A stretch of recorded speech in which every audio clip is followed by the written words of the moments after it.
ассалому алайкум бинандаҳои азизу арҷуманд.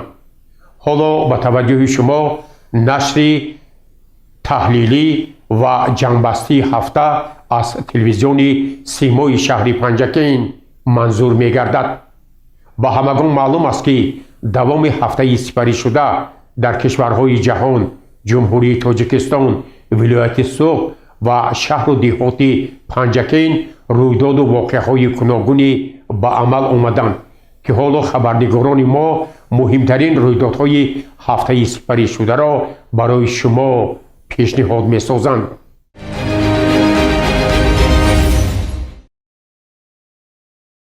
бо мақсади сазовур пешвоз гирифтани ҷашни фархондаи 35-мин солгарди истиқлоли давлатии ҷумҳурии Тоҷикистон, мардуми ватанпарасти шаҳри босонияи Панҷакент зиёда аз 1000 иншооти таъиноташ гуногунро сохта мавриди истифода қарор доданд. дар назар аст соли равон дар арафаи ин ҷашни миллӣ боз садҳо иншооти дигари ҷашниро бунёд намоянд. аз ҷумла имрӯзҳо дар шаҳри Панҷакент зиёда аз 40 бинои манзилҳои истиқоматии баландошона бо марказҳои савдову хизматрасонӣ бо маром идома дорад. бо мақсади шиносоӣ аз сифат ва рафти корҳои сохтмонӣ раиси шаҳри Панҷакент Абдухолиқ Холиқзода аз ин иншоотҳо дидан кард. нахуст роҳбарияти шаҳр аз рафти сохтмони тарабхонаи шоми Панҷакент шинос гардида ба соҳибкор ва масъулин ҷиҳати босифат аз рӯи лоиҳа ва сари вақт анҷом додани корҳо супориш дод. дар идомаи боздид раиси шаҳри Панҷакент аз рафти сохтмони иншооти баландошонаи истиқоматии ҷамъияти дорои масъулияташ маҳдуди Шодиевҳо ошно гардид.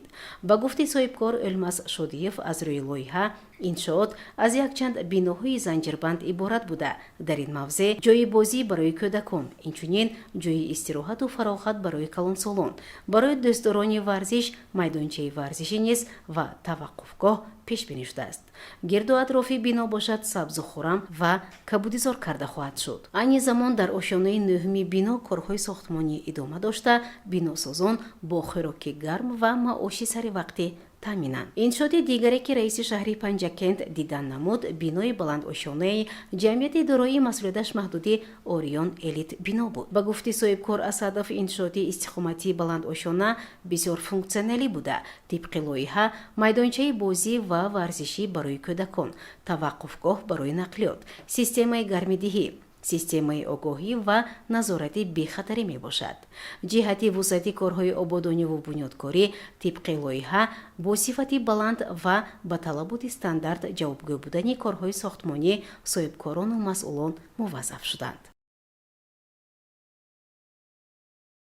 4 сол муқаддам санаи 14 апрели соли 2022 бо иштироки асосгузории сулҳу ваҳдати миллӣ пешвои миллат президенти ҷумҳурии Тоҷикистон муҳтарам Эмомалӣ Раҳмон бинои баландошонаи истиқоматӣ бо коргоҳи мебелбарории ҷамъияти дорои масъулияташ маҳдуди Назира ва табобатгоҳи дандон бо номи Фарастон мавриди истифода қарор дода шуда буд. он аз ҷониби соҳибкори маҳаллӣ Исфандиёр Шарифов бунёд шудааст. бо мақсади шиносоӣ аз фаъолияти имрӯзаи ин коргоҳҳо раиси шаҳри Панҷакент Абдухолиқ Холиқзода боздидӣ корӣ намуд. иттилоъ дода шуд, ки коргоҳи мебелбарории Рахш бо техникаву таҷҳизоти муосир муҷаҳҳазонида шуда 4 нафар коргар бо истеҳсоли мебелҳои гуногун машғуланд. онҳо тибқи дархост ва талабот аз рӯи дизайн намудҳои гуногуни мебелҳо аз ҷумла барои мизу курсӣ, роҳаткурсӣ, рахти хоб ва ҷевонҳои гуногун барои мактабу кӯдакистонҳо, беморхонаҳо, корхонаву ташкилот ва офисҳо низ, инчунин бо табу завқи худи мизоҷон ҳам мебелҳо барои ошхона, меҳмонхона, рахти хоб бо ҷевонҳояш дар фурсати кӯтоҳ бо сифати баланд сохта ба харидорон пешкаш менамоянд. ба гуфти соҳибкор, барои мизоҷон дар ҳамкорӣ бо шарикон аз ҷумҳурии Ӯзбекистон низ инҷо даҳҳо намуди мебел ба фурӯш гузошта шудааст. дар идома раиси шаҳри Панҷакент аз коргоҳи дандонпизишкӣ Фарастон боздид намуд. роҳбари ин табобатгоҳ Фарангиз Нурова ба роҳбарияти мақомоти маҳаллӣ иттилоъ дод, ки айни замон дар инҷо 10 нафар кору фаъолият доранд. ҳар рӯз вобаста ба реҷаи корӣ ва нақшабандӣ мардум барои табобати дандон меоянд. маъмурият кӯшиш дорад то ҳар як нафаре ки ба ин даргоҳ барои муолиҷа меояд бо тани солим ва дандони солиму чеҳраи хандон раванд. соли сипарӣ шуда аз ин даргоҳ наздик 800 нафар бори аввал муроҷиат карда дандонҳояшонро бо сифати аъло муолиҷа намуданд. таъкид гардид ки барои табобат шароит пурра муҳайё буда, ҳуҷраҳои корӣ бо техникаву таҷҳизоти зарурии табобатӣ муҳайё аст. бо афзоиши талабот ва рушди соҳаи тиб дар назар аст ки роҳбарият духтуронро барои омӯзиши табобати дандон бо технологияҳои нав ва омода намудани дандонҳои сунъӣ бо тарҳи муосир, зебо ва безарар ба давлатҳои хориҷӣ барои омӯзиш фиристонад. таклиф гардид ки мизоҷон бо чеҳраи хандон, муомилаи хуб ва суханони хушу самимӣ аз ин даргоҳи табобатӣ гузел карда шаванд. бо мақсади ободониву зебогӣ ва тарғибу ташвиқи тарзи ҳаёти солим, обутоб ёфтани бадан, ҷалби сокинон ба варзиши сабук, соҳибкор Исфандиёр Шарифов дар таҳхонаи бинои истиқоматӣ толори тамрини бадан ё худ ба истилоҳ фитнес-клубро ифтитоҳ намуд. инҷо барои мизоҷон даҳҳо лавозимот ва асбобҳои махсус барои машқи бадан аз давлатҳои хориҷӣ оварда шудааст. тибқи нақша ҳам мардҳо ва ҳам занон дар ин толор дар дилхоҳ вақт метавонанд бо ҳар намуд машқҳо машғул шаванд. таъкид шуд ки ҷиҳати ҳифзи манфиатҳои миллӣ арҷ гузоштан ба муқаддасоти миллӣ ва ватандӯстиву хештаншиносӣ ҳамчун яке аз пайравони асили пешвои муаззами миллат дар рушду намои кишвар минбаъд низ бо дастовардҳои назаррас саҳмгузор хоҳад шуд. бо мақсади арҷ гузоштан ба хидматҳои пиронсолон, қадрдонӣ намудани меҳнати омӯзгорон, мақомоти иҷроияи маҳаллии ҳокимияти давлатии шаҳри Панҷакент ҳамеша корҳои некро ба анҷом мерасонад. дар ин замина раиси шаҳри Панҷакент Абдухолиқ Холиқзода ба айёдати муаллими собиқадор, нафаре ки тамоми ҳаёти худро ба таълиму тарбияи ҷавонон бахшидааст, Абдуалӣ Ҳалимови 77 сола рафт. мавсуф собиқадори соҳаи маориф буда имрӯзҳо маъюб мебошад. зимни суҳбат раиси шаҳри Панҷакент Абдухолиқ Холиқзода аз меҳнатҳои арзандаи омӯзгор ва шогирдонаш ёдовар шуд.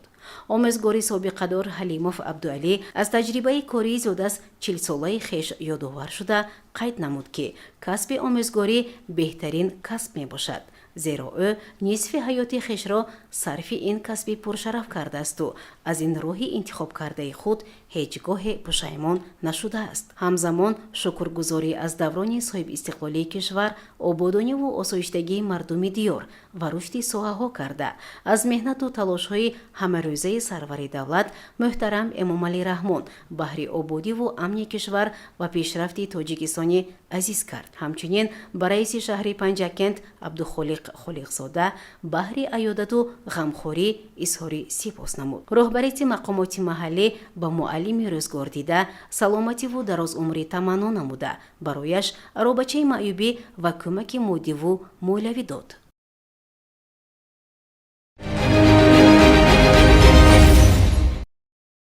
имрӯзҳо ба ифтихори ҷашни 35-солагии истиқлолии давлатии ҷумҳурии Тоҷикистон корҳои ободониву созандагӣ дар шаҳри Панҷакент тибқи нақша бо маром идома дорад. раиси шаҳр Абдухолиқ Холиқзода бо раванди корҳои сохтмонӣ дар як қатор иншоотҳои муҳим ва сохтмони хонаҳои баландошёна шинос гардид ва барои суръатбахшии корҳои ободонӣ супоришҳои мушаххас дод. дар оғоз раиси шаҳри Панҷакент Абдухолиқ Холиқзода аз бинои маъмурии шӯъбаи ҳифзи муҳити зисти шаҳр дида намуда барои корҳои ободониву сабзгардонӣ гирду атрофи корхона ба масъулин дастуру супоришҳои мушаххас дод. дар ин замина раиси шаҳр аз роҳи онҷо дида намуда супориш дод то дар ду тарафи роҳ дарахтҳои ороишӣ шинонида шавад. дар ин раванд раиси шаҳр аз рафти ободонии роҳи деҳаи озодагон Панҷакент дар назди пули озодагон дида намуда супориш дод то ду тарафи роҳ бо дарахтҳои ороишиву сояафкан оро дода шавад. ҳамчунин раиси шаҳри Панҷакент Абдухолиқ Холиқзода аз рафти сохтмони бинои баландошёнаи ҷамъияти дорои масъулияташ маҳдуди комил биносоз ки онро соҳибкор Рашидов сохта истодааст дида намуд. баъдан аз рафти корҳои сохтмонии бинои баландошёнии ҷамъияти дорои масъулияташ маҳдуди шоҳманзил низ дида намуда барои тезонидани корҳо ва бо тарҳи муосир сохтани иншоот ба масъулин супоришҳо дода ҳамзамон илова намуд ки бояд майдончаи бозӣ барои кӯдакон ва ҷой барои гузоштани воситаи нақлиёт низ ба назар гирифта шуда он бо тарҳи муосир сохта ва ба истифода дода шавад. Дар ин сафари корӣ раиси шаҳри Панҷакент аз гирду атрофи хонаҳои баландошёнае ки дар он ҷо сокинон истиқомат доранд дидан намуда барои тозагии он ва шинонидани дарахтҳо ба масъулин супоришҳои мушаххас дод. Дар ин раванд бошад дар гирду атрофи шаҳри Панҷакент корҳои ободонӣ ва омодагӣ ба фасли баҳор идома дошта сокинон дар ҳар гӯшаи шаҳр ба шинонидани дарахтҳо машғуланд. ҷамоати девайсӣ худо ба шукр мене ободӣ ташаббуси ҷаноби олӣ мене ободӣ раҳо ҳамвор карда мене сабзу хӯрамгардонӣ гузароя каросем худо ба шукр наст. сафари кории Абдухолиқ Холиқзода дар дохили шаҳр идома дорад ва барои тозаву озода нигоҳ доштани шаҳр на танҳо масъулин балки ҳар як фард масъул буда моро мебояд ки маҳалли зисти худро ободу тозаву озода нигоҳ бидорем, зеро шаҳри ман хонаи ман аст. дар доираи дастуру супоришҳои асосгузории сулҳу ваҳдати миллӣ пешвои миллат президенти ҷумҳурии тоҷикистон муҳтарам Эмомалӣ Раҳмон ки дар паёми навбатӣ ба маҷлиси олӣ баён доштанд сокинони меҳанпарасту ватандӯсти шаҳри босонии Панҷакент хоса ҷамоати деҳотии Саразм якҷо бо роҳбарону кормандони сохторҳои гуногун аз ҷумла соҳаҳои маориф ва тандурустӣ муассисаи давлатии хоҷагии ҷангал, бахши фарҳанг, кумитаи идораи замин, корхонаи давлатии фаръии обтаъминкунӣ ва канализатсия, идораи молу мулки ғайриманқул дар маъракаи ниҳолшинонӣ фаъолона ширкат варзиданд. онҳо дар шоҳроҳи Панҷакент Саразм садҳо бех дарахтони ҳамешасабзи ороишӣ шиноиданд. иттилоъ дода шуд ки шӯъбаи ҳифзи муҳити зисти шаҳри Панҷакент ва кормандони сохторҳои гуногун дар доираи тадбирҳои экологӣ бо мақсади сабзу хӯрамгардонӣ ва зебо бахшидан ба ҳусни шаҳри бӯстонӣ дар канори шоҳроҳи Панҷакент Саразм аз рӯи меъёрҳои агротехникӣ беш аз 1000 бех ниҳоли ҳамешасабзу сояафкан шиноиданд. зимни шиноидани ниҳолҳо раиси шаҳри Панҷакент Абдухолиқ Холиқзода бо сокинону масъулони соҳа вохӯрӣ намуда ба ин ташаббус дар беҳтарсозии муҳити зист, зебоии маҳал ва афзоиши сабзазорҳои минтақа баҳои баланд дода таъкид намуд ки раванди нигоҳубини ниҳолҳои шиноидашуда зери назорати ҷиддӣ қарор бигирад то дарахтон ба таври дуруст нашъунамо ёбанд. бояд гуфт ки ин ниҳолҳо дар хоҷагии ёрирасони шӯъбаи ҳифзи муҳити зисти шаҳри Панҷакент, хоҷагии ҷангали шаҳр парвариш карда шуда ба иқлими маҳал мутобиқ шудааст. ба гуфти коршиносон шиноидани дарахт на танҳо зебогӣ балки ба саломатии инсон таъсири мусбӣ мерасонад. ин аст ки дар амалӣ намудани ҳадафҳои ҳифзи табиат ва беҳтар намудани фазои экологӣ дар кишвар маъракаи ниҳолшинонӣ баргузор мегардад ва ба гуфти мардум ин як воситаест баҳри беҳбудиву зебогӣ ва сабзу хӯрамгардонии мамлакати азизамон. гуфта шуд ки ниҳолшинонӣ аз амалҳои нек ба шумор рафта чун анъанаи хуб аз гузаштагон ба мо мерос мондааст. аз ин хотир дар кишварамон бахусус шаҳри босонии Панҷакент ки мардумонаш бо фарҳангу бо маданият ҳастанд дар маъракаи ниҳолшинонӣ ҳамасола сарҷамъона ва фаъолона ширкат меварзанд. мегӯянд маъракаи ниҳолшинонӣ барояшон чун як рӯзи муҳиму хотирмон аст, ҳамчи иди сарсабзу хӯрамгардонӣ. қобили зикр аст ки бо супориши бевоситаи асосгузории сулҳу ваҳдати миллӣ пешвои миллат президенти ҷумҳурии тоҷикистон муҳтарам Эмомалӣ Раҳмон дар тамоми гӯшаву канори кишварамон хоса шаҳри босонияи Панҷакент корҳои бунёдкориву созандагӣ, ниҳолпарварӣ, сабзу хӯрамгардонӣ, ниҳолшинонӣ ва кабудизоркунӣ вусъат бахшида барои ободу зебо гардонидани ҳар як деҳа, маҳалла, ҷамоатҳои деҳот тадбирҳои самарабахш андешида мешавад.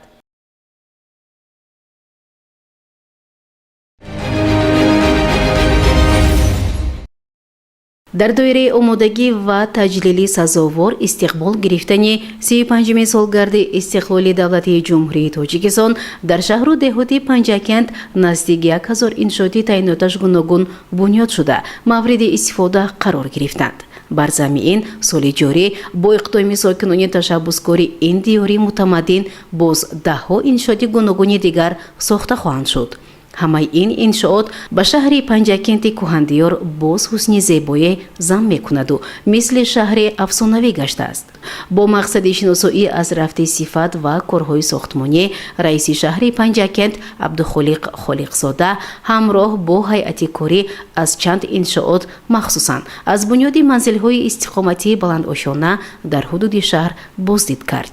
аз ҷумла аз фаъолияти ҷамъияти дорои масъулияташ маҳдуди Манзилшоҳ дар хиёбони Рӯдакӣ аз тарафи соҳибкор Алиҷон Камолов бинои истиқоматӣ бисёр ошона иборат аз 12 ошона ва дорои 120 ҳуҷраи истиқоматӣ бунёд карда мешавад. ҳамчунин роҳбарияти мақомоти маҳаллӣ аз рафти сохтмонҳои биноҳои баландошонаи ҷамъияти дорои масъулияташ маҳдуди Дилшод Сохтмон, ҷамъияти дорои масъулияташ маҳдуди Васли Мухиён, ҷамъияти дорои масъулияташ маҳдуди Бинокор, ҷамъияти дорои масъулияташ маҳдуди Меҳру Муҳаббат, ширкати сохтмонии Комрони Абдулло Меҳроби Сохт шинос гардид. ба гуфти соҳибкорони маҳаллӣ манзилҳои истиқоматии баландошона бо сифати аълои сохтмонӣ, нархҳои дастрас, майдончаи бозӣ барои кӯдакон, ҷойи истироҳатӣ барои калонсолон, системаи гармидиҳӣ, таваққуфгоҳ барои воситаҳои нақлиёт бунёд гардида, дамафон, камераҳои назоратии доимӣ насб карда мешаванд.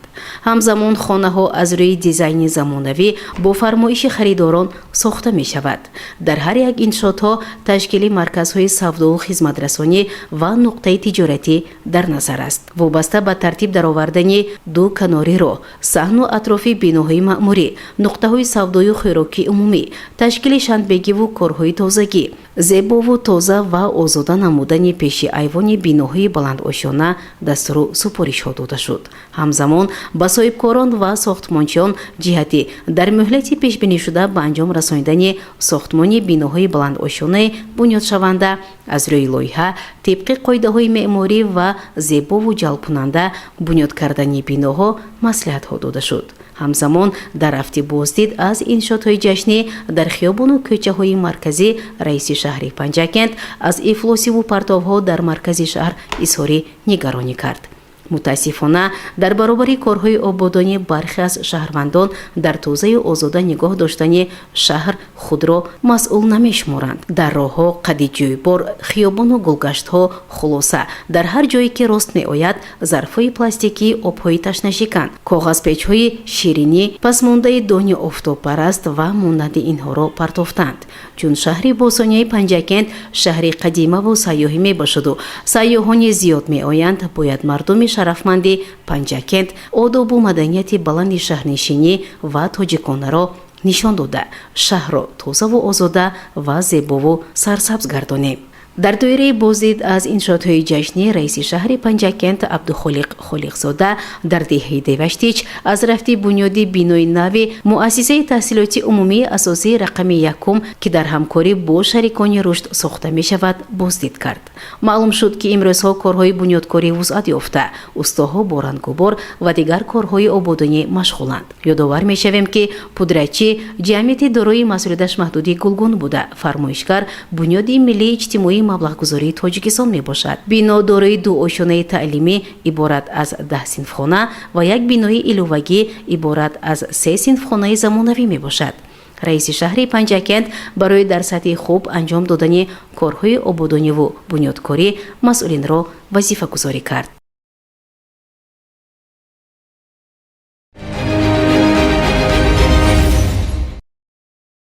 дар заминаи нақшаи прокуратури шаҳри Панҷакент дар ҳамкорӣ бо мақомоти иҷроии маҳаллии ҳокимияти давлатии шаҳри Панҷакент ва дигар мақомоти ҳифзи ҳуқуқ ва қудратӣ дар толори калони кохи фарҳанги ба номи Олим Бобоеви шаҳри Панҷакент ҳамоиши маърифатию иттилоотӣ таҳти унвони терроризм ва экстремизм хатар ба ояндаи башарият баргузор гардид که آن بر روز بین المللی پیشگیری اکستریمیسم خشونت آمیز که همه ساله 12 فوریه قید می شود بخشیده شد. در آغاز این همایش معرفتی و اطلاعاتی با اشتراکچیان آن مواد اطلاعاتی تحت عنوان تروریسم و اکستریمیسم خطر به آینده بشریت و شماره نوبتی روزنامه زرافشان که در آن یک قطار موادها جهت مبارزه بر ضد اکستریمیسم و تروریسم جای داده شده بود پیشنهاد گردید. همایش معرفتی و اطلاعاتی با صدا دادن سرود ملی جمهوری تاجیکستان آغاز یافت. در آغاز این همایش معرفتی و اطلاعاتی برای اشتراکچیان آن یک ویدیو فیلم تربیوی اوید به مبارزه بر ضد اکستریمیسم نمایش داده شد. همزمان در جریان برگزاری این همایش توسط 3 مانیتورینگی که در تالار نصب شده بود درباره مبارزه علیه اکستریمیسم و تروریسم معلومات ها پیشنهاد گردیده عکس های نفرانی که امروز در جستجوی مقامات حفظ حقوق قرار دارند نمایش داده شد که این تدبیرها برای باز هم بهتر شدن برگزاری این همایش مساعدت کرد. همایش را پروکورور شهر پنجکین مشاور عدلیه درجه 1 اسکندر رحمتزاده حسن آغاز بخشید و به حاضرین اطلاع داد که در اساس قطعنامه اسامبله گنرالی سازمان ملل متحد تحت رقم 77243 از 20 دکبر سال 2025 هر سال 12 فوریه همچون روز بین المللی پیشگیری اکستریمیسم خشونت آمیز قید کرده می شود و در زمینه نقشه کارهای ترغیباتی و اطلاعاتی پروکوراتور شهر پنجکین در همکاری با مقامات اجرایی محلی حاکمیت دولتی شهر پنجکین و دیگر مقامات قدرتی ما تصمیم گرفتیم که این همایش را با اشتراک کارمندان مسئول مقامات اجرایی محلی حاکمیت دولتی شهر پنجکین، راهبران مقامات حفظ حقوق و قدرتی، رئیسان جماعت‌های دیخو، محله‌های شهر، راهبران تشکیلات و کارخانه‌ها، رئیسان کمیته‌های والدین مؤسسه‌های تعلیمی، فعالان ساحه‌های گوناگون و نمایندگان واسطه‌های اخبار عامه برگزار نماییم. پروکورور شهر پنجکین در این همایش معرفتی و اطلاعاتی در موضوع پیشگیری و مقاومت با تروریسم و اکستریمیسم معروضه مفصلی تحلیلی نموده درباره پهلوها و عامل‌های روی آوردن شهروندان مخصوصاً نورسان با حزب و حرکت‌های اکستریمیستی و تروریستی یک سلسله دلیل و رقم‌های مشخص را به حاضرین پیشنهاد کرد و همزمان از اشتراکچیان این همایش و مسئولین دعوت به عمل آورد که ما باید همگان بر ضد اکستریمیسم و تروریسم یکجا متحدانه و مشترکاً مبارزه بریم. وابسته به موضوع تروریسم و اکستریمیسم همچون خطری گلوبالی با امنیت دولت و وحدت ملی سردار شعبه در شهر پنجکین بوده ریاست کمیته دولتی امنیت ملی جمهوری تاجیکستان در ولایت سوخت اکابر سعید جان با یک معروضه خیلی پرمحتوا و تحلیلی سخن گفت. او پهلوهای جداگانه روندهای شامل شوی شهروندان مخصوصاً نورسان و جوانان را به حزب و حرکت‌های اکستریمیستی و تروریستی با دلیل رقم‌های مشخص در شهر و دیهات پنجکین بیان کرد و تاکید نمود که امروز ما باید برای امنیت جامعه خویش در سمت مبارزه بر ضد اکستریمیسم و تروریسم از تمام امکانیت‌ها استفاده نماییم. وطن عزیزمان تاجیکستان را از این خطر همیشه حفظ نماییم. در همایش معرفتی و اطلاعاتی معاون سردار شعبه وزارت کارهای داخلی جمهوری تاجیکستان در شهر پنجکین умарзода усмон низ андешаву мулоҳизоти хешро дар самти тақвият бахшидани мубориза бар зидди амалҳои террористӣ экстремистӣ аз тарафи кормандони мақомоти милитсия бо далелҳои гуногун баён кард ва ӯ таъкид намуд ки имрӯз мавриди он расидааст ки мо ҳамагон барои баргардонидани он нафарони гумроҳе ки дар кишварҳои хориҷӣ ба ҳизбу ҳаракатҳои ифротӣ ва террористӣ шомиланд тадбирҳои мушаххасро амалӣ созем. мудири шӯъбаи рушди иҷтимоӣ ва робита бо ҷомеаи дастгоҳи раиси шаҳри Панҷакен Шириншоҳ Нуруллоҳзода зимни суханронии хеш таваҷҷӯҳи ҳозиринро ба нақши шабакаҳои иҷтимоӣ дар паҳн намудани тафаккури террористӣ ва экстремистӣ бо далелҳои хеле муътамад баён кард.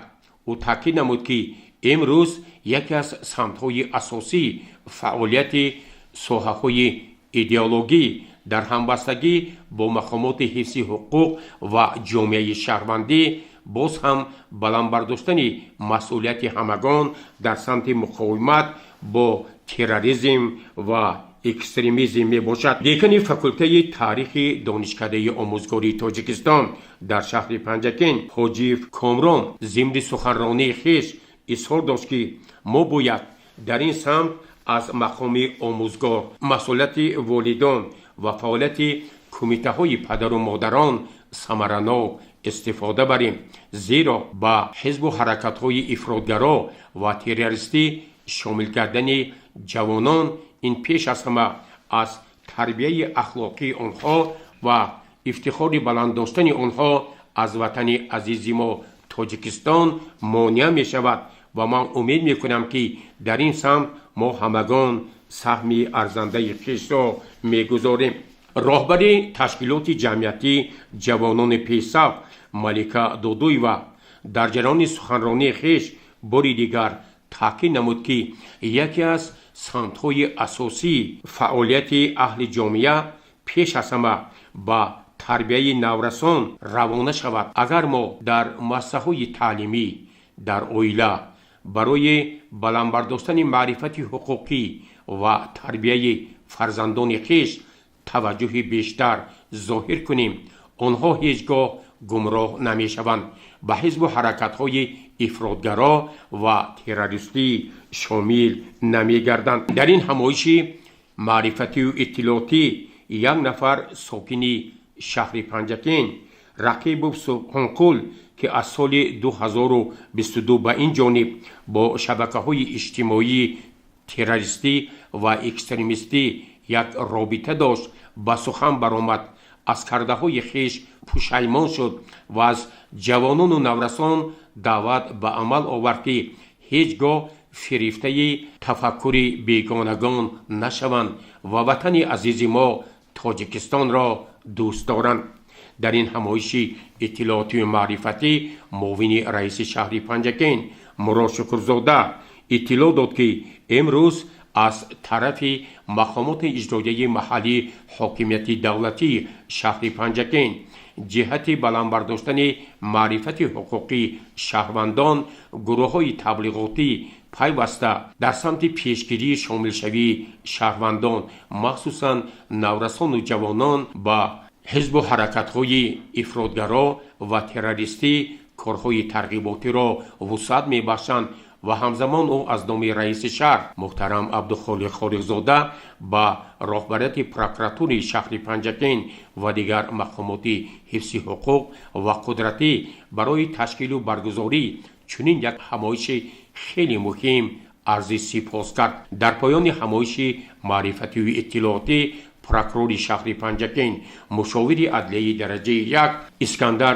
Раҳматзода бори дигар таъкид намуд ки имрӯз вазифаи ҳамаи мо бояд дар самти мубориза алайҳи амалҳои экстремистӣ ва террористӣ тақвият дода шавад. бо ин мақсад ӯ изҳор дошт ки дар оянда корҳои тарғиботиву ташвиқотӣ вусъат меёбанд ва умед мекунам ки мардуми Панҷакенти Бостонӣ бо як нерӯи созанда ва муттаҳидона علیه ظهورات تروریسم و اکستریمیسم مبارزه را باز هم تقویت می باشند.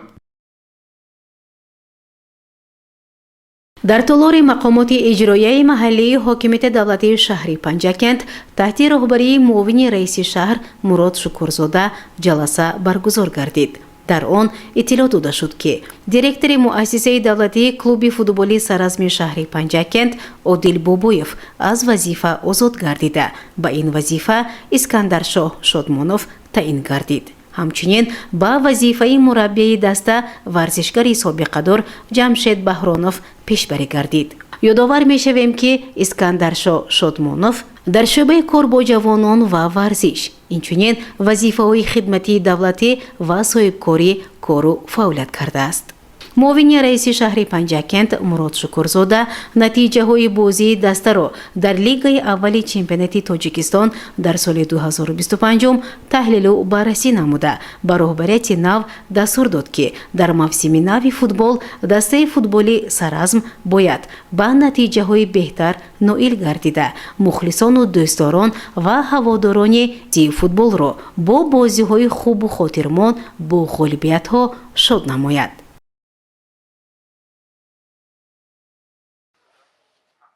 бахшида ба рӯзи байналмилалӣ мубориза бар зидди экстремизми хушунатомез ки ҳар сол санаи 12 феврал қайд мешавад аз тарафи гурӯҳи таблиғотӣ намояндагони мақомоти иҷроияи маҳаллӣ ҳокимияти давлатии шаҳри Панҷакент, прокуратураи шаҳри Панҷакент, шӯъбаи амният, шӯъбаи вазорати корҳои дохилии ҷумҳурии Тоҷикистон дар шаҳри Панҷакент ва дигар сохторҳо бо сокинони деҳаи нигноти ҷамоати деҳоти Рӯдакӣ як мулоқоти ошкоро баргузор гардид.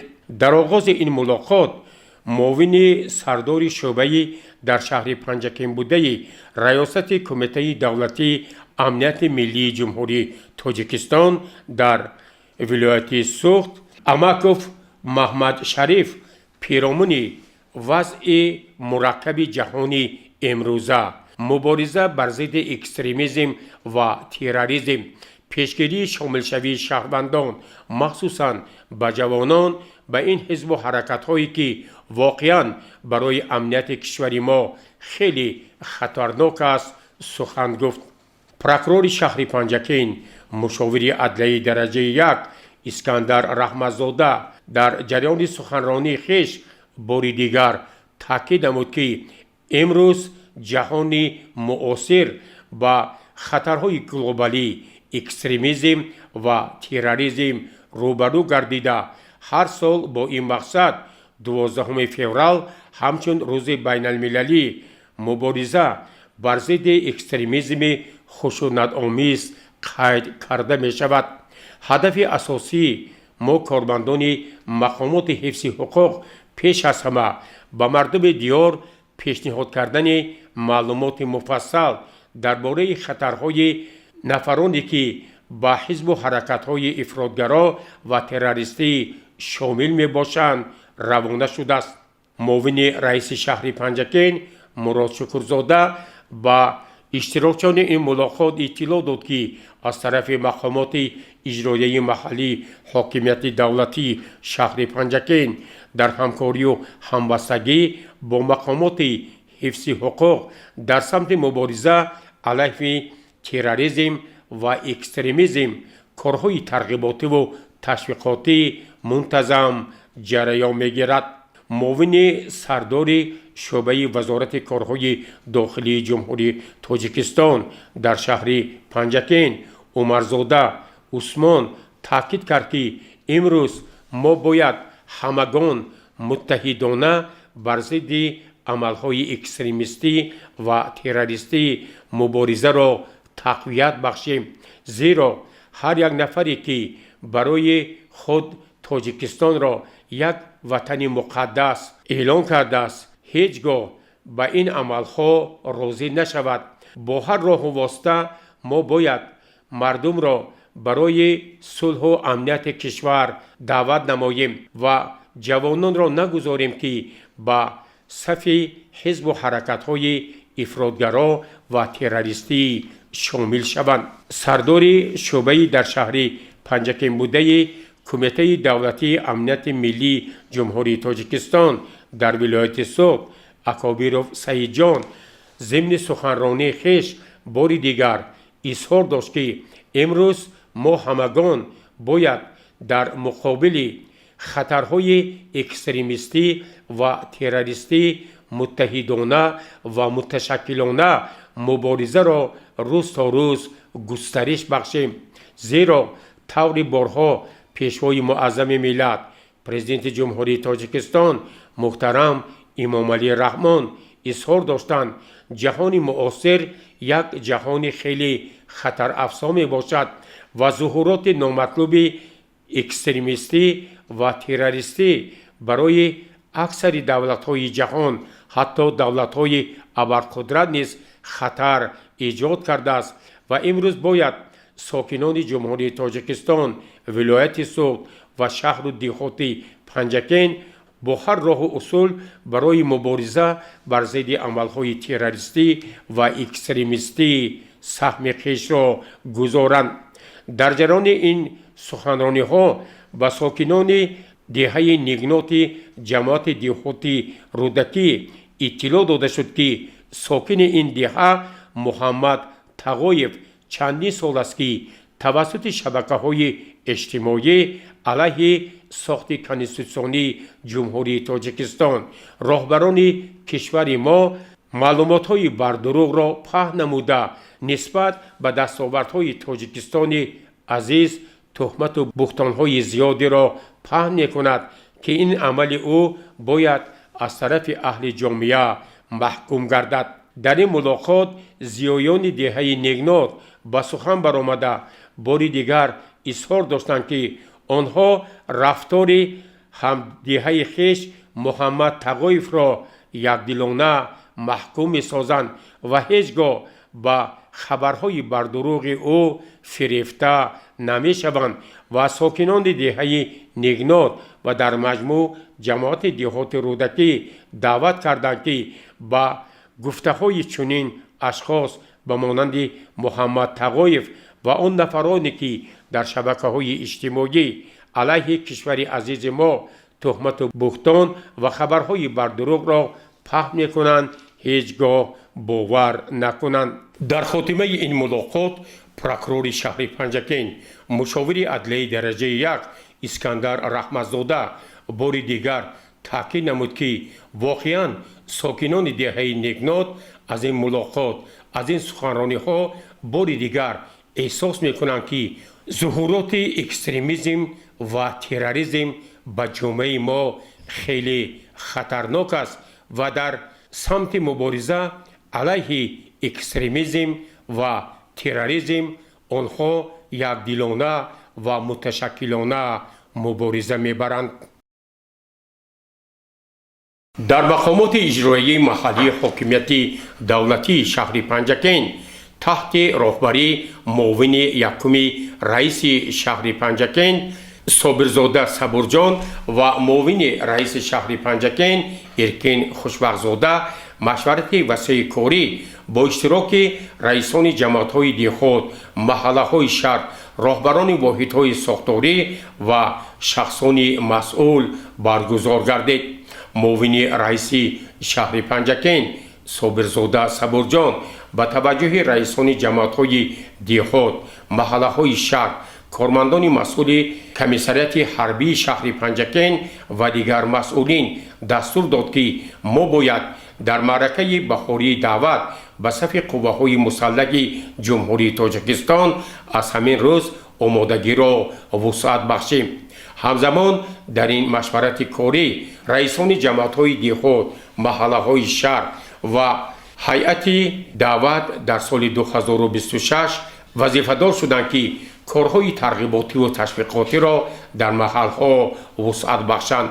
با نودعوت شدگان والدان آنها صحبت‌ها انجام دهند و آنها تاکید نمایند که امروز خدمت در صف قوه‌های مسلح جمهوری تاجیکستان قرض مقدسی فرزندی می باشد. дар ин раванд роҳбарони масъул ҷиҳати омодагӣ ба маъракаи баҳории даъват супоришҳои мушаххас гирифтанд. дар ин машварати корӣ аз тарафи муовини раиси шаҳри Панҷакен Иркин Хушбахтзода роҳбарони масъули ҷамъиятҳои деҳот, соҳаи кишоварзӣ ва дигар мутасаддиён вазифадор шуданд, ки бо оғоз ёфтани киштукори баҳорӣ онҳо бояд дар самти таъмини кишти картошка аз ҳамин рӯзҳо тадбирҳои мушаххас андешанд. таъкид шуд, ки дар минтақаҳои нисбатан гарм, яъне водиҳои шаҳри Панҷакен барои кишти картошкаи барвақтӣ имкониятҳо фароҳам оварда шудааст.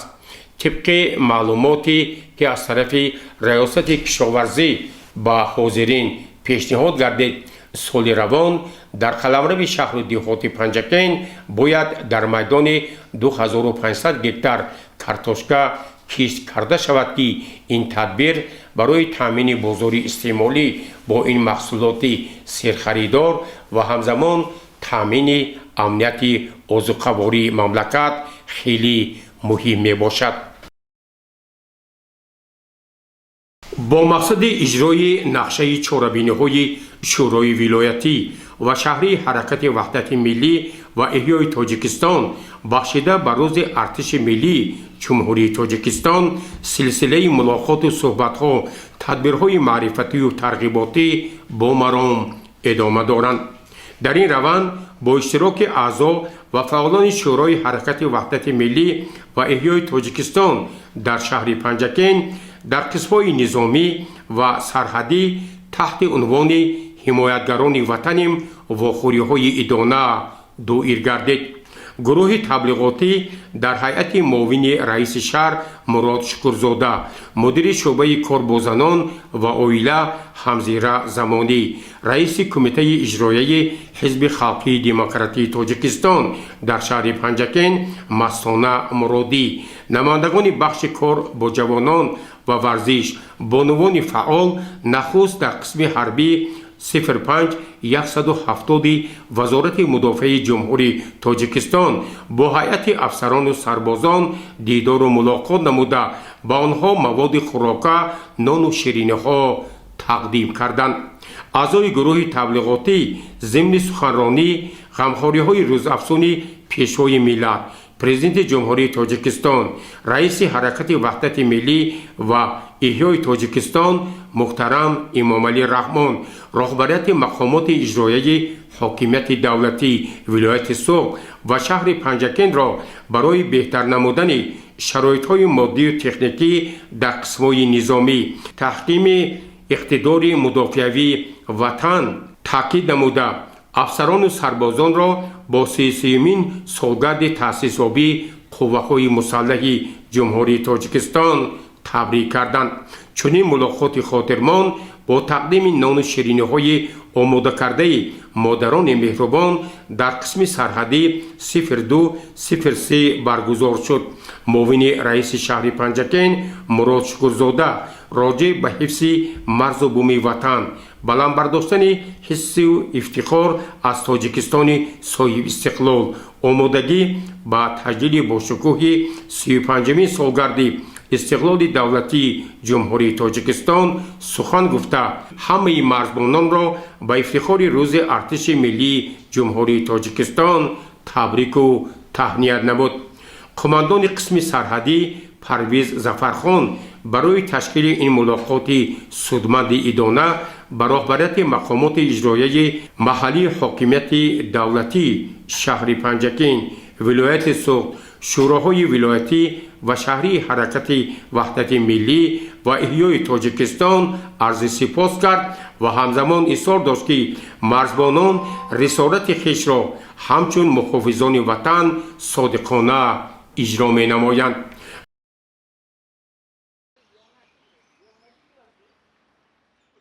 бо ташаббуси кумитаи иҷроии ҳизби халқии демократии Тоҷикистон дар шаҳри Панҷакент 37-солагии таъсисёбии рӯзи баровардани қушунҳои Иттиҳоди шӯравӣ аз хоки Афғонистон تجلیل گردید. با این مناسبت در بینای کمیته اجرایی حزب خلق دموکراتی تاجیکستان در شهر پنجکند چهاره‌بینی برگزار گردید. در چهاره‌بینی مذکور رئیس کمیته اجرایی حزب خلق دموکراتی تاجیکستان در شهر پنجکند مستانه مرادزاده، رئیس شورای سابق داران اینترناسیونالیستی شهر پنجکند علیبوی براتوف، سابق داران جنگ افغانستان، افسران و سربازان، فعالان حزب اشتراک و سخنرانی نمودند. چهاره‌بینی را مستانه مرادزاده حسنی آغاز بخشیده قید نمود که ما باید خاطره‌های نیک و کارنامه‌های قهرمانی جوانان تاجیک را که بهر تامین یکپارچگی و حفظ و امنیت مردم در حسرت و کلفت قرار داشته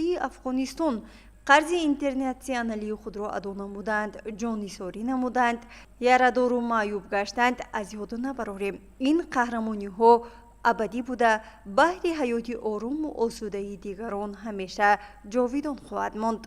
علیبوی براتوف نیز در نوبت خود سخنرانی نموده از کارنمایی و قهرمانی جنگاوران اینترناسیونالیست سخن گفت و قید نمود که اساسگذار صلح و وحدت ملی پیشوای ملت پرزیدنت جمهوری تاجیکستان محترم امامعلی رحمان همه شهروندان کشور و مخصوصا جوانان را هشدار می‌نمایند که هیچگاه تاریخ را فراموش نکنیم، زیرکی سیاسی را از دست نداده همیشه برای حفظ مرز و بوم و حمایت مقدسات دولت آماده باشیم. تاجیکستان میکنم شکری کم و بسیاری تو، میکنم شکرانه از آزرم و از آزاری تو. از تو من ثروت نمیخواهم، وطن هستی بس است، با خس و خارت برابر زندگی کردم بس است. هر لحظه مرا یادی وطن می آید، یادی وطن و یادی چمن می آید. هر شب که من سر به بالین مانم، بر خواب شبم حسن وطن می آید. در فرجام باشد از جانب کمیته اجرایی حزب خلق دموکراتی تاجیکستان در شهر پنجکند با سابق داران جنگ و مهنت و اینترناسیونالیستان شهر پنجکند سپاسنامه و تحفه های خاطروی تقدیم گردیده از جانب فعالان حزب سرودها در وصف وطن قرائت گردیدند. در زمینه توسعه همکاری‌های جمهوری تاجیکستان با جمهوری ازبکستان سالهای آخر از طرف تشکیلات و سازمان‌های شهر پنجکند با نمایندگان ولایت سمرقند جمهوری تاجیکستان روابط دوستانه و همکاری‌ها گسترش می‌یابد. در عرفه 37مین سالگرد خروج نیروهای سابق اتحاد شوروی از خاک افغانستان گروه سابقه‌داران جنگاوران اینترناسیونالیستی ولایت سمرقند به شهر پنجکند تشریف آوردند. از طرف رئیس شورای سربازان اینترناسیونالیستی شهر پنجکند علیبوی براتوف و دیگر نمایندگان مهمانان سمرقندی را در پاره مجسمه شاه اسماعیل سامانی پذیرایی کردند. اینجا رئیس سازمان جنگاوران اینترناسیونالیستی ولایت سمرقند ارکین مغلانوف اندیشه های خویش را چنین بیان کرد. سمرقند و بخارا از قدیم الایام همون مناسبت های دوستی روابط رفت آمد یک مردم بودن، بین اون مرز نبود.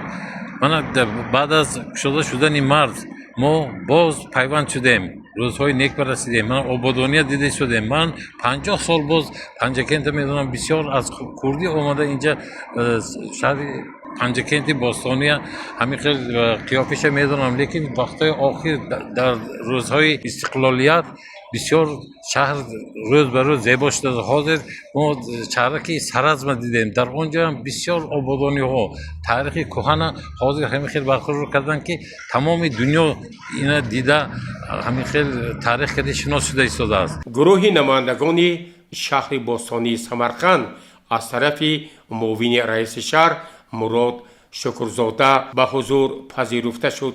اینجا صحبت جانب‌ها پیرامون گسترش همکاری‌های دوستانه بین جمهوری‌های تاجیکستان و ازبکستان از جمله شهرهای پنجکند و سمرقند جریان گرفت. رئیس شورای جنگاوران اینترناسیونالیستی شهر پنجکند علیبوی براتوف در این باره چنین اطلاع داد. یه روز رفت آمدی تو بین سمرقند و پنجکند بسیار نزدیکتر شده است.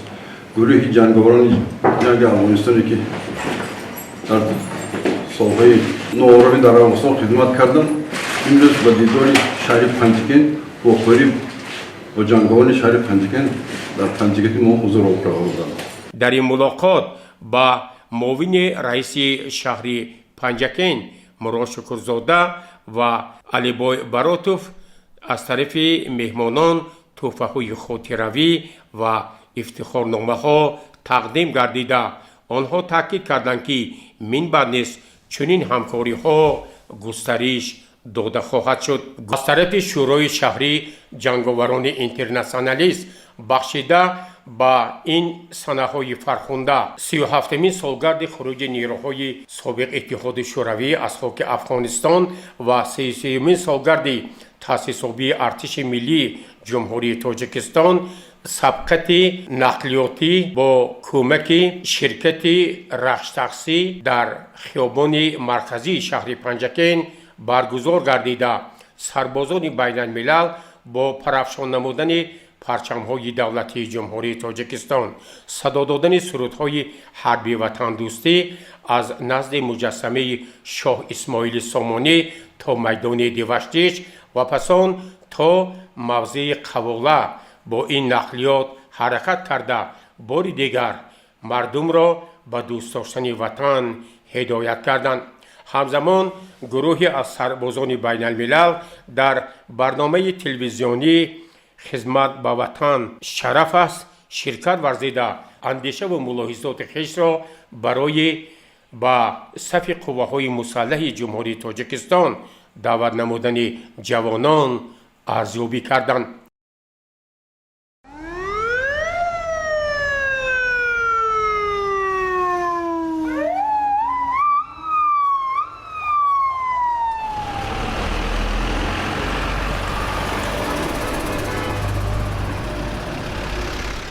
با مقصد اجرای دستور سپارش‌های وزارت کارهای داخلی جمهوری تاجیکستان و نقشه مشترک مقامات در سمت پیشگیری از حادثه‌های سوختار و حالت‌های روی دادن سوختار از طرف شعبه وزارت کارهای داخلی جمهوری تاجیکستان در شهر پنجگین و خدمات دولتی آتش‌نشانی شهر پنجگین سلسله تدبیرهای معرفتی تشکیل برگزار صحبت‌ها و کارهای ترغیباتی برای پیشگیری از حادثه‌های سوختار با مرام ادامه دارد. با اشتراک معاون سرداری شعبه وزارت کارهای داخلی جمهوری تاجیکستان در شهر پنجگین پادپولکوونیک میلیسیا عثمان توره عمرزاده و سردار خدمات دولتی آتش‌نشانی شهر پنجگین باباجان امینزاده بازار مرکزی شهر پنجگین بازار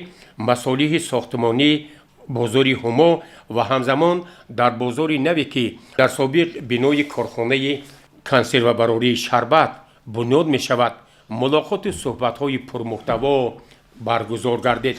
در این ملاقات صحبت ها معاون سردار شعبه کارهای داخلی جمهوری تاجیکستان در شهر پنجگین پادپولکوونیک میلیسیا عثمان توره عمرزاده و سردار خدمات دولتی آتش‌نشانی شهر پنجگین پادپولکوونیک خدمت داخلی باباجان امینزاده به حاضرین دستور دادند که آنها باید پیش از همه قاعده های پیشگیری از سوختار را همه طرفه رعایت نمایند زیرا سالهای اخیر در قلمرو کشور از جمله شهر و دیهات پنجگین با عمل آمدن سوختارها باعث خرابی های زیادی گردید با کارخانه و مؤسسه‌ها و شهروندان زیانهای مادی رسید از جمله در ماه نوامبر با سوختار کلان روبرو گردیدن بازار گلستان شهر پنجگین باید مردم را هشدار دهد که در هر حالت برای پیشگیری از سوختار هوشیار باشند احتیاطکار باشند و هیچگاه به چنین کارها یک نوع بی‌توجهی ظاهر نکنند. در بازار نوی که در سابق کارخانه کنسروبراری شربت بنیاد می‌گردد این گروه تبلیغاتی با آنها کارهای آموزشی انجام دادند با آنها دستور دادند که باید آنها аз ҳамон сӯхторе ки дар бозори гулистон ба вуқӯъ пайваста буд сабақ гиранд ва дар бозори нав барои пешгирӣ аз ҳодисаҳои сӯхтор оддитарин талаботу қонунқоидаҳои сӯхторро риоя кунанд ва имрӯз вақти он расидааст ки на танҳо соҳибкорону тоҷирон бояд сокинони шаҳру диҳоти панҷакен роҳбарони корхонаю муассисаҳо ба ин масъала диққати махсус зоҳир намоянд. ҳамзамон дар ҷараёни ин мулоқоту суҳбатҳо ба роҳбарони ташкилоту корхонаҳо бозорҳо ва раисони маҳаллаҳо шаҳрвандон дастур дода шуд ки роҳҳои ҳаракати нақлиёти махсускардонидашудаи оташнишониро озод нигоҳ доранд. барои ҳаракати чунин нақлиёт монеаҳо эҷод накунанд. таҷрибаҳо нишон доданд ки дар сурати баста будани чунин роҳҳо барои сари вақт хомӯш кардани сӯхтор мушкилоти зиёдӣ пеш омад ва аз тарафи намояндагони масъули шӯъбаи вазорати корҳои дохилӣ ҷумҳурии Тоҷикистон дар шаҳри Панҷакен хадамоти давлатии оташнишонӣ таъкид гардид ки бо вуҷуди гузарондани корҳои тарғиботиву ташвиқотӣ санҷишҳои соҳавӣ аз тарафи роҳбарияти бозорҳои шаҳри Панҷакен ба қоидаҳои зидди сӯхтор аҳамияти ҷиддӣ дода намешавад. онҳо дастуру супоришҳо ва он нишондодҳое ки дар ҷараёни корҳои тарғиботӣ ба роҳбарони бозорҳо пешниҳод шуда буд пурра амалӣ накарданд ва ин нигаронӣ ҳамагонро ба вуҷуд овардааст. мо итминон дорем ки роҳбарони бозорҳои шаҳру диҳоти Панҷакен фурӯшгоҳҳо ва дигар нафароне ки ба мардум хидмат мерасонанд бояд қоидаҳои зидди сӯхторро бо як муносибати ҷиддӣ риоя намоянд. дар заминаи нақшаи корӣ шӯрои собиқадорони ҷангу меҳнати шаҳри Панҷакен маҷлисҳои ҳисоботи интихоботӣ дар ташкилотҳои ибтидоии ин шӯро бо муваффақият оғоз ёфт ва идома дорад. маҷлиси намунавии ҳисоботи интихоботӣ шӯрои ташкилоти ибтидоии собиқадорони ҷангу меҳнат дар ҷамоати диҳоти Халифа Ҳасан бо як омодагии ҳаматарафа ва дар сатҳи баланди ташкилӣ баргузор гардид. дар маҷлиси ҳисоботӣ ва интихоботӣ ташкилоти ибтидоии собиқадорони ҷангу меҳнати ҷамоати диҳоти Халифа Ҳасан масъалаҳои зерин: ҳисоботи раиси ташкилоти ибтидоӣ, интихоботи раёсати шӯро, интихоби раис ва аъзои хазинаи хайриявӣ, интихоби вакилон ба конференсияи нухуми шӯрои собиқадорони ҷангу меҳнати шаҳри Панҷакен ва дигар масъалаҳо мавриди таҳлилу баррасӣ қарор гирифт. аз рӯи масъалаи якуми рӯзномаи маҷлис раиси ташкилоти ибтидоии шӯрои собиқадорони ҷангу меҳнати ҷамоати диҳоти Халифа Ҳасан Истамқул Бобоев маъруза кард ва дар бораи фаъолияти ташкилоти ибтидоӣ маълумоти муфассал дод. аз рӯи ин масъала собиқадорон ва аъзои ташкилоти ибтидоии шӯрои собиқадорони ҷангу меҳнати ҷамоати диҳоти Халифа Ҳасан ба сухан баромада дар бораи фаъолияти ин ташкилот ва нақшаҳои минбаъдаи он андешаву мулоҳизати хешро баён карданд. ҳамзамон дигар масъалаҳои рӯзномаи маҷлиси ҳисоботию интихоботӣ мавриди таҳлилу баррасӣ қарор гирифта аз рӯи ҳамаи онҳо қарорҳои зарурӣ ба тасвиб расиданд. дар кори маҷлиси намунавии ҳисоботии интихоботӣ раиси ҷамоати диҳоти Халифа Ҳасан Шавкат Аҳмадов ширкат варзида андешаву мулоҳизати хешро баён кард. инчунин дар маҷлиси ҳисоботӣ ва интихоботӣ аз номи раисони ташкилотҳои ибтидоии шӯрои собиқадорони ҷангу меҳнат раиси ташкилоти ибтидоии маҳаллаи Шафтолузор Сангинов Ҷумабой сухан гуфт ва бори дигар изҳор дошт ки имрӯз бояд фаъолияти ин шӯро хеле хуб ба роҳ монда шавад. раиси шӯрои собиқадорони ҷангу меҳнати шаҳри Панҷакен Облоқул Ризоев дар хотимаи Маҷлиси намунавии ҳисоботӣ ва интихоботии ҷамоати деҳоти Халифа Ҳасан ба сухан баромад. пейромони фаъолияти ташкилоти ибтидоии ин ҷамоат андешаву мулоҳизати хешро баён кард ва ҳамзамон нақшаю вазифаҳоро дар соли 2026 мушаххасу муайян кард. пас аз анҷоми кори иҷлосия Облоқул Ризоев собиқадорони меҳнат Холмирзоев аз деҳаи Шӯрча, Қулматов собиқ корманди хоҷагии кишоварзӣ ба номи Кармаркис ва Турақулниёзов собиқ сарвари коллеҷи омӯзгорӣ шаҳри Панҷакен мавриди аёдат ва тақдими тӯҳфаҳо қарор гирифтанд ки онҳо барои чунин ғамхорию таваҷҷӯҳ ба роҳбарияти мақомоти иҷроияи маҳаллии ҳокимияти давлатии шаҳри Панҷакен ва шӯрои шаҳрии собиқадорони ҷангу меҳнат арзи сипос карданд. аз рӯи нақша маҷлисҳои ҳисоботии интихоботии ташкилотҳои ибтидоии собиқадорони ҷангу меҳнат дар дигар ҷамоатҳои деҳот идома дорад.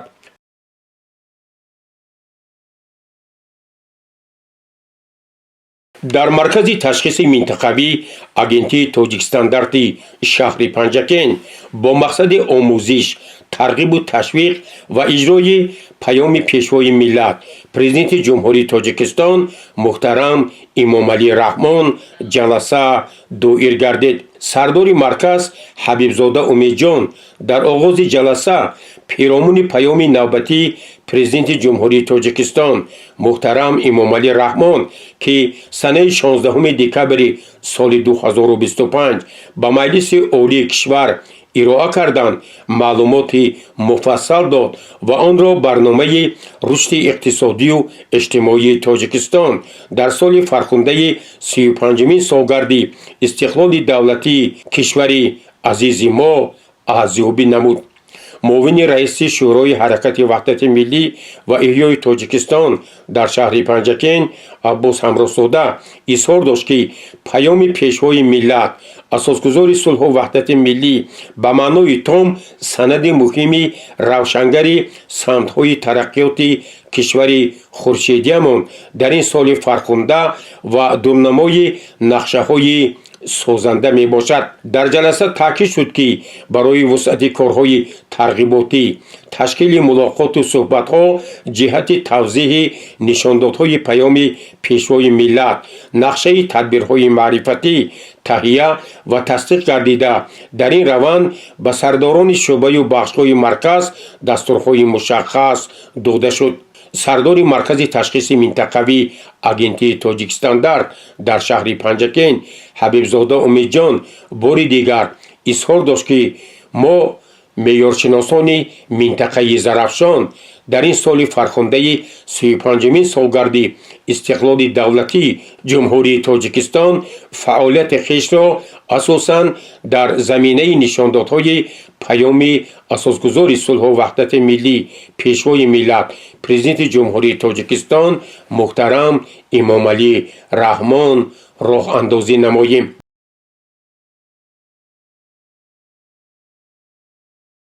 дар соли хониши 2024-2025 ба 56 нафар омӯзгоре ки ба замини назди ҳавлигӣ эҳтиёҷ доштанд аз маҳалли зисташон қитъаи замин ҷудо гардида ба наздики он тақсим хоҳад гардид. ба зиёда аз 40 нафар омӯзгор қарзҳои имтиёзнок дода шуд.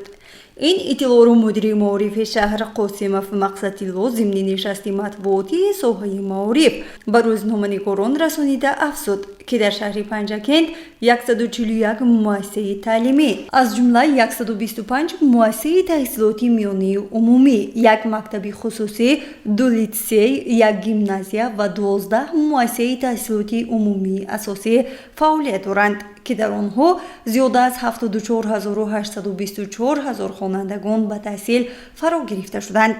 шумораи умумии омӯзгорон 5149 нафарро ташкил дода, аз ин шумора 3626 нафар занон мебошанд.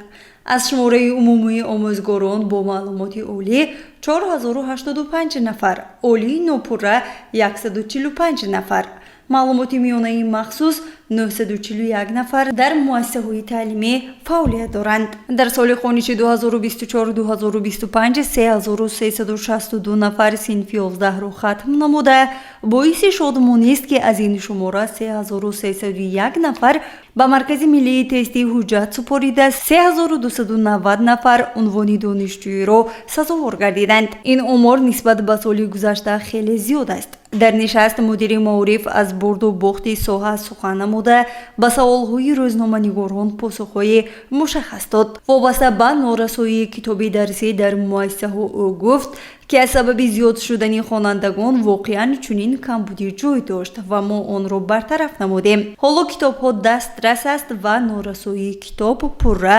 бартараф карда шуд. тибқи кивотаи президентӣ бошад, аз муассисаҳои шаҳри Панҷакент 15 нафар ба донишгоҳҳои олӣ дохил шуда имрӯзҳо таҳсил доранд. дар идомаи нишаст Қосимов Мақсадилло илова намуд ки аз ҳисоби соҳибкорон, омӯзгорон, падару модарон дар соли хониши 2025-2026 12 миллион сомонӣ барои таъмири муассисаҳо сарф шудааст. дар бораи даст ба ҷиноят задани ноболиғон ӯ гуфт, нисбат ба соли гузашта хеле кам аст ки ин яке аз дастовардҳои соҳаи маориф мебошад. 14 ҷиноят аз ҷониби ноболиғон дар соли 2025 ба қайд гирифта шуд است و برای برطرف نمودن این عمل زشت آموزگاران کارهای فهماندهی را میان خوانندگان جانب نمودند. در عموم شعبه معارف شهری پنجکند برای بلند برداشتن سطح و صفت دانش خوانندگان و اشتراک و غالب آمدن آنها در آزمون و المپیادها همه کوشش و تلاش خود را براه مانده است. فعالیت کمیته اتفاقهای کسبه در کارخانه‌های مشترک با شرکت‌های خارجی طلبات و مقررات خاصه خود را دارد. در جلسه نوبتی اعضای کمیته اتفاق کسبه کارخانه مشترک تاجیکستان و چین زرافشان اساساً مسئله تهیه و تصدیق شرطنامه کلکتیوی برای 5 ساله نوبتی مورد بررسی قرار گرفت. رئیس کمیته اتفاق کسبه فتحالله رستمов ба аъзои кумита иттилоъ дод ки айни замон лоиҳа ва матни шартномаи коллективӣ барои баррасӣ ба маъмурияти корхона пешниҳод шуда, дар меҳвари он мутобиқи муқаррароти кодексу қонунҳои ҷумҳурии Тоҷикистон ҳимояи ҳуқуқҳои коргарон дар мадди аввал қарор дорад. ҳамзамон Фатҳуллоҳ Рустамов таъкид кард ки сарвари кулли нави корхона اویان لوناو ضمن ملاقات و صحبت ها اظهار داشت که شخصا من با همکاری ثمره‌بخش با کمیته اتفاق کسبه نظر نیک دارم و فراهم آوردن شرایط های مساعد کار و استراحت برای کارگران، اجرای باب و بندهای شرطنامه کلکتیوی عامل مهمی رشد استحصالات صنعتی به شمار می رود. در جلسه اعضای کمیته اتفاق کسبه خالقов استانمурод، صادقов معین‌الدین، صدیقов حسن‌الدین، یوسفов شیرعلی پیرامون به طلبات امروزه مطابق ساختن باب و زیربندهای شرطنامه کلکتیوی که بین کمیته اتفاق کسبه و ماموریت کارخانه به امضا می رسد، اندیشه و پیشنهادات خویش را بیان کردند. رئیس کمیته اتفاق کسبه فتحالله رستمов در پایان جلسه اظهار داشت که پس از توافق با ماموریت کارخانه شرطنامه کلکتیوی برای سالهای 2026-2030 امضا می شود و اطمینان دارم که این سند رسمی فعالیت مشترک ما را در سمت حفظ حقوق و منفعت‌های کارگران، رشد استحصالات صنعتی، تطبیق دستور سپارش و نشاندادهای پیام پیشوای ملت پرزیدنت جمهوری تاجیکستان محترم امامعلی رحمان گسترش می بخشد.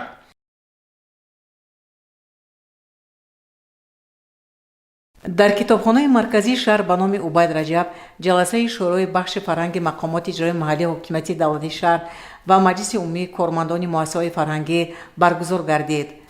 дар ҷаласа кормандони бахши фарҳанг, роҳбарони дастаҳои ҳунарӣ, мудирони клубҳо, директорони хонаҳои фарҳангӣ ва театри халқӣ иштирок намуданд.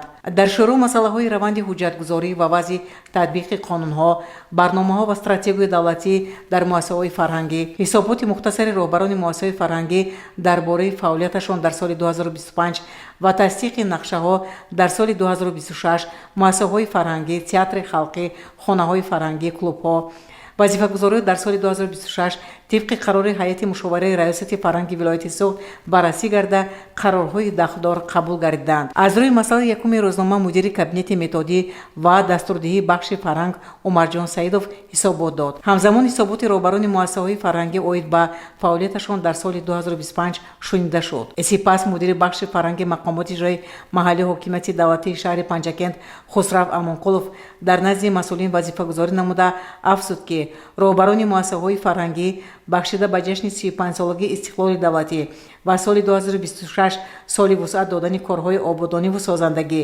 ва тақвияту таҳкими худшиносиву худогоҳии миллӣ силсила чорабиниҳоро таъризӣ ва ташкил намуда дар пешбурди маърифати ҷомеа муаррифӣ ва эҳёи арзишҳои миллию таърихию фарҳангӣ дар роҳи худшиносиву худогоҳии миллӣ тарбия намудани насли наврас ва ҷавонон пешгирӣ аз омилҳои номатлуби экстремизму терроризм тадбирҳои зарурӣ андешида шавад.